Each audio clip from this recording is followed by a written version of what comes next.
புதுச்சேரியில் இருக்கிற கவர்மெண்டோட கூட்டணி ஆட்சியில இருந்தாலும் புதுச்சேரிய ஒன்றிய அரசு எதிலையுமே கண்டுக்கல என்றது புதுச்சேரி மக்களான உங்களுக்கு நல்லாவே தெரியும்.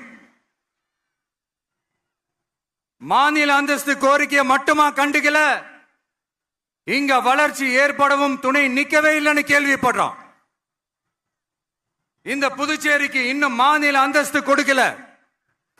மாநில அந்தஸ்து வேணும்னு கேட்டு பல முறை சட்டசபையில தீர்மானம் போட்டு ஒன்றிய அரசுக்கு அனுப்பி வச்சுக்கிட்டே இருக்கிறாங்க.